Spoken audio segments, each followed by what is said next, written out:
이 책에서 굉장한 오류 중에 하나가 이따 나올 텐데 그게 바로 데이터교라는 거예요.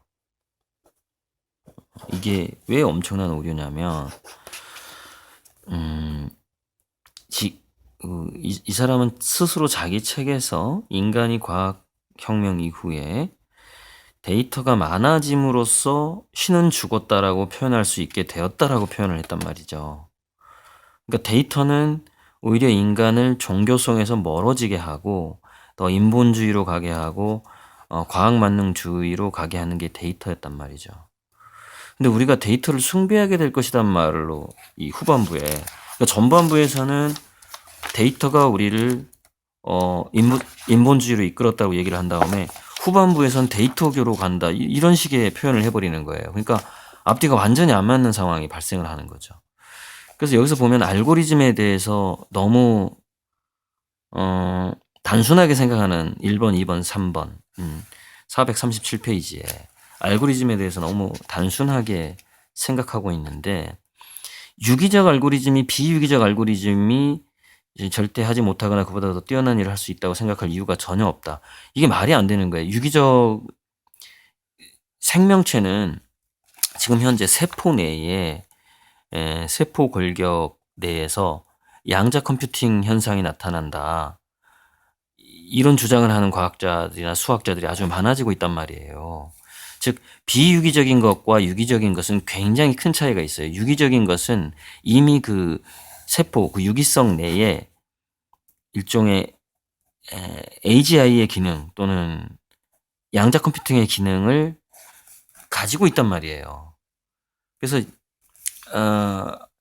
제 생각에는 이제 이 책의 어떤 세 가지 커다란 과문이라고 한다면은, 그러니까 가장 큰 모순은 데이터교라는 용어를 만들었다는 점이 굉장히 큰 모순이고, 이 사람이 놓친 것 중에 뇌과학적인 지식이 좀 약하다라는 측면, 그 다음에 생명과학에서 세포 내의 미세소관이라는 세포 골격이 양자 컴퓨팅 기능을 하고 있다라는, 즉 세포 자체가 인간의 DNA와 인간의 세포 자체가 인공지능을 이렇게 제압할 수 있고 얼마든지 뛰어넘을 수 있는 그런 양자 컴퓨팅의 속성을 이미 우리 몸 안에 가지고 있다는 측면을 놓친 점, 이게 굉장히 이 책의 전반적인 이 책을 전반적으로 미흡하게 만들어 버린 것 중에서 가장 큰 게 인간 세포에 대한 과문함이에요. 즉 세포 생물학이라든가 인간의 세포에 대해서 이 사람의 공부가 너무 짧다. 그렇기 때문에 전반적인 감정에 대한 오류, 뇌과학적인 오류, 엄청나게 오류가 생기는 데다가 게다가 인공지능의 그 발달하는 인공지능의 심리, 인공지능이 어떻게 발달할 것인가에 대한 것은 너무 SF의 그 영향을 받은 그런 측면들이 드러나고, 자, 아무튼 그래요. 그래서 데이터교를 제가 얘기한 걸 이해하셨나 모르겠는데, 데이터는 인간을 종교성으로부터 벗어나게 하고 훨씬 더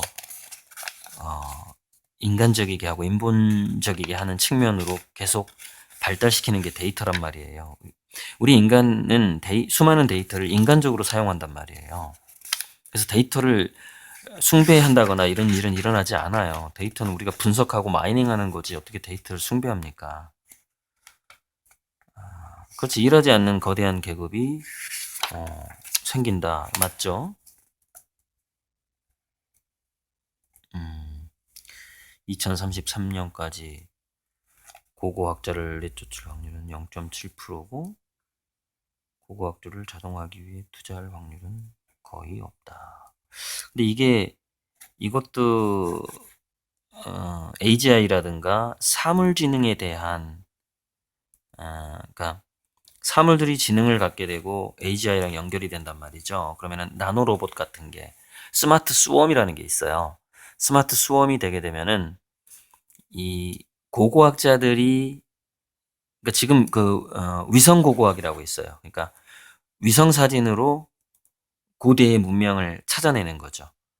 그러니까 직접 그 숲 안에 들어가면은 보이지 않지만 대기권 밖에서 위성 사진으로 지구를 찍어보면은 큰 도시의 골격 같은 게 그 아마존 같은 데 가보면은 도시의 그 성벽 같은 게 그 사각형이 보이게 돼요. 그 숲 속에서. 그래서 그게 이제 위성 고고학이죠. 그래서 지금은 위성 사진을 분석하기만 하는 고고학자들이 많아지고 있어요. 자, 지금은 고고학자들이 위성 사진을 분석하지만 나중에는 그것도 AI가 하게 되겠죠. 그리고 스마트 스웜이라든가 사물 지능이 발달하게 되고 스마트 로봇들이, 그러니까 로봇 청소기 같은 것들이 이렇게 탐사 지역을 돌아다니게 되는 그런 상황이 온단 말이죠. 이게 바퀴벌레 기어다니는 그 벌레형 로봇들이 나오게 되고 그러면은요 고고학자 위험한 직업이에요. 이거 2033년까지 고고학자를 내쫓을 확률이 0.7%다. 이거 안 맞아요. 고고학자 굉장히 위험한 직업 중에 하나죠. 물론 2033년이라는 단서가 달려 있어서 맞긴 한데 고고학을 자동화하기 위해서 투자할 확률은 거의 없다. 이런 말이 왜 안 맞냐면은 사물지능하고 나노기술이라든가 AGI, 그 다음에 그 위성과의 연결, 그 모든 것이 연결된 시대는 그것을 꼭 뭐 예를 들어서 전체 헬스케어를 위한 투자다라고 볼 수가 없어요. 그것은 헬스케어를 위한 투자이기도 하고 고고학을 위한 투자이기도 한 거예요. 고고학까지도 다 영향을 주게 되는 것이죠. 그러니까 이게 미래 사회의 그 전반적인 미래학적인 지식이 짧았을 때 이렇게 남들이 분석해 놓은 것을 옥스퍼드에서 분석해 놓은 것을 이렇게 그대로 인용하게 되거든요. 그래서 저는 이제 강의할 때 이 옥스퍼드에서 분석한 것을 한국적인 상황과 맞지 않다 해가지고 한국적인 상황에서는 좀 다르다 이런 식으로 강의하기도 하거든요. 그러니까 이제 이런 측면은 이제 두 가지가 다 겹쳐 있는 거죠. 생각이 깊지 못하고 미래학에 대해서 배움이 넓지 못하다 이렇게 볼 수가 있죠. 교통정보, 의료정보. 이것도 뭔가 지금 모순을 제가 해놓은 것 같은데 우리는 알고리즘의 최종 목표만 부여하고 그러면 우리가 감독할 필요 없이 알고리즘이 알아서 그 목표를 실현한다. 명령은 우리가 하지만 그 명령을 실행하는 것은 웨이즈의 몫이다. 마지막으로 웨이즈는 주권자가 될 것이다. 그러니까 이게 역시 뭐 데이터나 알고리즘이 인간의 거의 모든 것을 마치 다 알아서 다 해버릴 것 같은 그런 이야기를 하고 있는데요.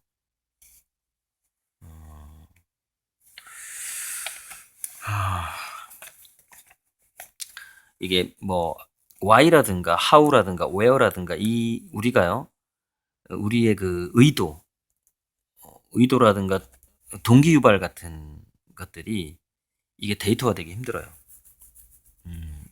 사전에 파악되기 어렵습니다. 그래서 우리는 HOW, how하고 유가 원칙에 있어서의 그 자율성을 인간이 잃어버릴 가능성은 없다고 봅니다. 이게 그 모든 것이 다 파악되고 인공지능이 주권자가 될 것이다 이렇게 얘기하고 있는데 인공지능은 수많은 데이터를 인간을 위해서 대신 마이닝 해주고 적용해주고 인간의 행복을 위해서 봉사를 하게 되는 것이죠. 그러니까 역시 약간 좀 공포 마케팅스러운 그런 부분이 그렇게 지금 이 사람이 서술을 했어요. 대중의 시대는 X 쳐놨죠 제가. 대중의 시대는 끝나고 대중의학의 시대로 끝난다. 인간 병사와 노동자들이 알고리즘에 밀려나면 엘리트 집단들은 쓸모없는 가난뱅이 대중에게 더 나은 건강 아니 표준적인 건강 제공할 필요가 없으면 차라리 표준을 능가하는 소수 초인간을 업그레이드하는 데 집중하는 것이 훨씬 현명한 일이라는 결론을 이룰지도 모른다. 물론 이거는 찌도 모른다 했기 때문에 제가 넘어갈 수는 있는데 이런 일은 전혀 일어나지 않습니다. 왜냐하면 AGI가 보편제가 되기 때문에 그래요. AGI는 인류 전체를 공평하게 행복하게 하는데 봉사할 수밖에 없는 방식으로 갑니다. 다 연결되기 때문에 그래요. 데이터화가 되지 않은 것만. 자, 데이터 종교 얘기 드디어 나왔네. 이 자체가 말이 안 된다니까요. 인류 역사상 데이터화 되지 않은 것만 종교 영역에 머물러 왔다니까요. 그러니까 모든 것이 데이터화가 되면 우리가 데이터를 숭배하는 게 아니라 데이터를 잘 활용하게 되는 것이죠. 그러니까 이 책의 가장 커다란 자체 모순입니다. 그게 데이터교예요. 굉장한 모순이죠. 자, 데이터 민주화가 일어날 것이고요. 그러니까 제가 여기다 적어놨죠. 빅데이터만 종교화가 된다고. 데이터 교육 이게 말이 안 된다는 거지.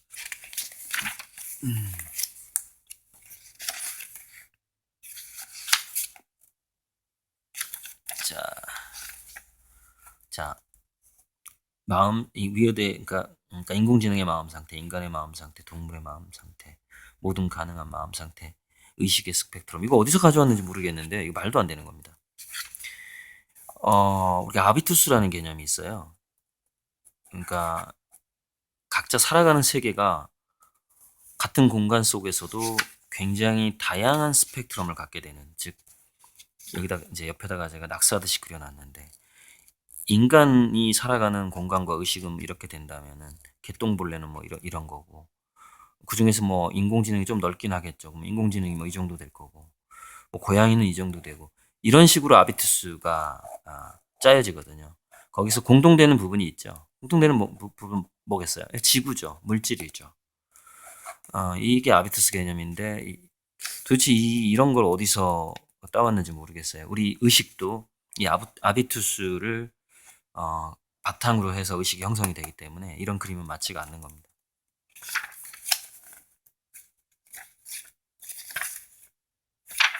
자,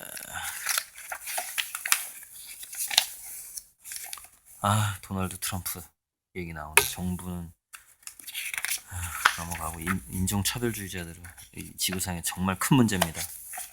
인종차별. 제가 이제 기독교인들한테 가끔 하는 얘기가, 내 이웃을 내 몸처럼 사랑하라고 예수님이 그러니까 하나님을 공경하고 내 이웃을 내 몸처럼 사랑하라.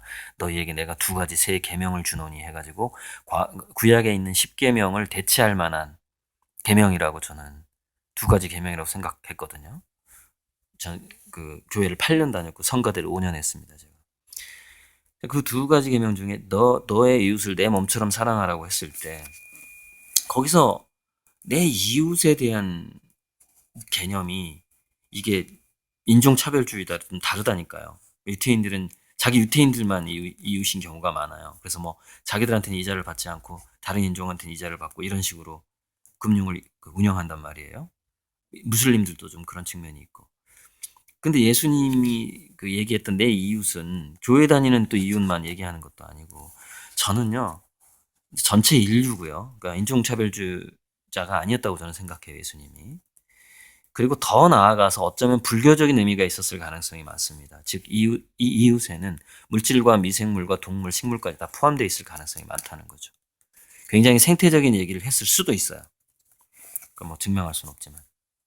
자, 미래사회는 우리가 데이터를 숭배하는 게 아니라 데이터가 감정에 봉사하게 된다. 이렇게 써놨죠. XX. XX, 내 감정에 귀 기울여라 했다면 데이터교의 계명은 알고리즘에 귀 기울여라이다.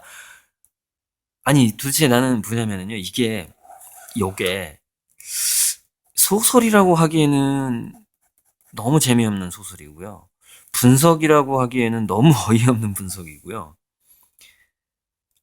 뭐라고 해야 되지? 어떤 느낌이냐면, 그냥 정신 나간 사람이 그냥 이렇게, 전후 맥락 전혀 없이 뭐 하나 딱 가져와가지고 약간 정신분열증적인 서술이거든요. 이게 제가 봤을 때는 이 책의 전체 전반부의 흐름하고도 전혀 맞지 않고요. 이런 게 저는 상당히 사유가 얕거나 기획출판이거나, 즉 자기가 쓴 게 아니거나, 이건 그 정도로 의심이 간다 이거예요. 정말 말도 안 되는. 데이터교 논의가 이 책에 아주, 이 책을 똥물에 빠뜨리는 단어가 데이터교예요. 환장하겠어요, 아주. 자, 정보는 데이터에 있고 욕망은 세포에게 있다. 이거 제가 이제 읽고 나서 쓴 발언입니다. 우리가 불멸, 행복, 신 같은 창조 능력을 얻기 위해 막대한 양의 데이터를 처리할 필요가 있는데 그것은 인간의 뇌용량을 벗어나는 일이다. 그러므로 결국 알고리즘들이 우리 대신 그 일을 할 것이다. 하지만 권한이 인간에게서 알고리즘을 옮겨가는 즉시 인본주의 과제들은 폐기될 것이다. 이런 일은 일어나지 않는다니까요. 인간의 세포를 너무 얕잡아 본 거예요, 이게. 데이터교는 호모사피엔스가 다른 동물, 모든 동물에게 했던 일을 호모사피엔스에게 하겠다고 위협한다. 이것도 말도 안 되는 거죠. 인공지능이 이걸 굉장히 적대시하는. 만물의 척도는요, 인간이고 인심, 우리 인간의 마음이고 또 인간이 느끼는 어떤 고통과 욕망이고 이거는 쭉 가는 거예요. 이게 위협당하진 않아요. AGI도 그 부분을 충분히 이해하게 되고 우리가 AGI가 진화하는 만큼 우리 인간도 진화를 하겠죠. 지능과 의식 중에 무엇이 더 가치 있을까? 의식은 없지만 지능이 매우 높은 알고리즘이 우리보다 우리 자신을 더 잘 알게 되면 사회, 정치, 일상에 어떤 일이 일어날까? 그러니까 인공지능이 우리를 더 잘 알 수는 있지만 우리의 자유의지를 조종하기는 힘듭니다. 우리의 자유의지는 그 세포 안에서 나와요, 분명히. 그리고 이 세포는 양자 현상과 평행우주랑 연결되어 있어요. 그래서 너무나 무수한 경우의 수에서 이렇게 돌발적으로 툭툭툭툭 튀어나오는 이런 것들이 우리 무의식적인 충동이란 말이에요. 그러니까 이런 것들은 아무리 인공지능이 AGI가 된다고 해도 이걸 다 파악 못해요. 불가능합니다. 훨씬 더 미시적인 세계예요. 훨씬적인 미시적인 세계고 우리 세포는 그 양자 컴퓨터적인 현상. 그러니까 지금 현재 개발되고 있는 양자 컴퓨터 뭐 큐빗 몇 개, 뭐 8개 이 정도가 아닙니다. 큐빗이 엄청나게 무수한 0부터 1 사이에 이걸 나눠보면 얼마나 무수한 숫자가 있겠어요. 이 모든 것을 활용하는 게 이 우주 정보란 말이에요. 근데 우주 정보를 인간이 인공적으로 만든 AGI하고는 비교될 수가 없어요. 그리고 이 우주 정보와 인간의 세포는 바로 연결이 되어 있어요. 그러니까 제가 이 책에서 가장 큰 맹점은 인간의 세포를 너무 얕잡아 봤다라는 점이고 세포 내에서 양자 컴퓨팅 현상이 일어나는 점, 세포가 우주 정보랑 연결돼 있다는 점 이런 점들은 전혀 고려하지 않고 이 책이 쓰여졌다라는 것. 데이터교라는 아주 말도 안 되는 것으로 이 책을 마무리했다는 그런 어리석은 점. 그런 점들이 정말 어이가 없어가지고 제가 예전에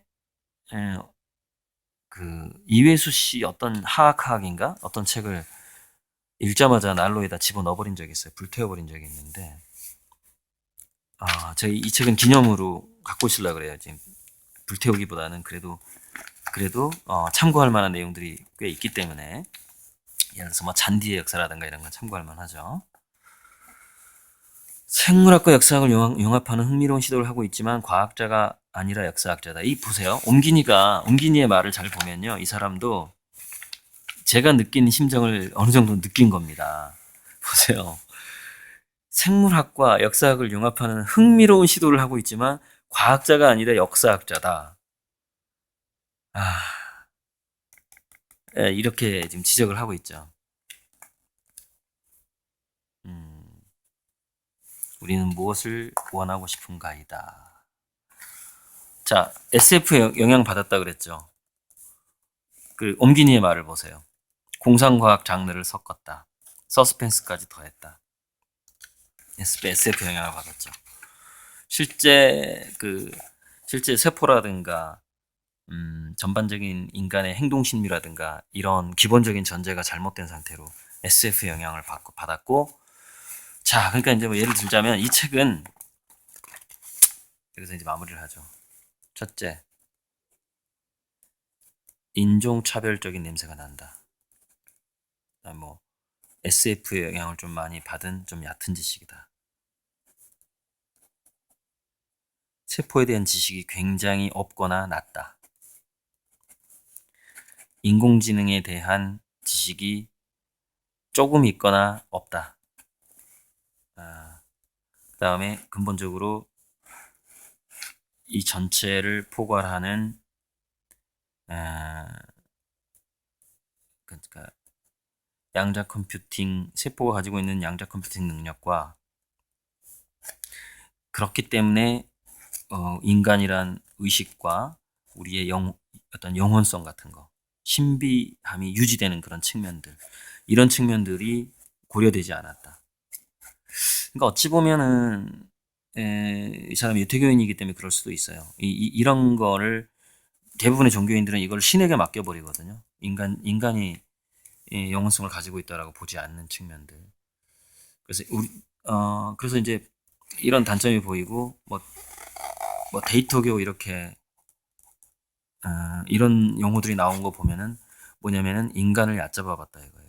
인간을 너무 하등동물 취급했다. 그렇죠. 인종차별을 하면서도 또 인간 자체를 너무 얕잡아본 그런 관점으로 이 책이 쭉 전개가 된 겁니다. 중간중간에 맞는 역사적인 사실들은 있겠죠. 그러나 전반적으로 굉장히 유태인들의 그 죄악을 덮고 지금 현재 전 지구상에서 기아와 질병과 역병으로 고통받는 굉장히 많은, 지금 3분의 1이 굶주리고 있다는 얘기도 있거든요, 지구상에. 아니 이렇게 엄청나게 굶주리고 고통받고 있는 동남아시아나 아프리카나 이렇게 그런 사람들에 대한 개념이 아예 없고요. 그냥 이렇게 선진국 유태인이나 백인 중심의 그런 소수를 하는 측면들, 이런 측면들이 굉장히 이 책이 뭐랄까 유태인들의 괜히 그냥 스타 만들기 있잖아요. 그러니까 조작된 스타. 조작된 스타를 만들면서 이 조작된 스타가 막 강의를 하고 떠들어대면서 지금까지 그 검은 자본들의 어두운 역사들을 감추고자 하는 자본주의의 그 나쁜 그 측면들을 감추고자 하는 그런 음모로 가득 찬 책이다. 이상입니다. 좀 굉장히 저를 화가 많이 나게 한 책입니다.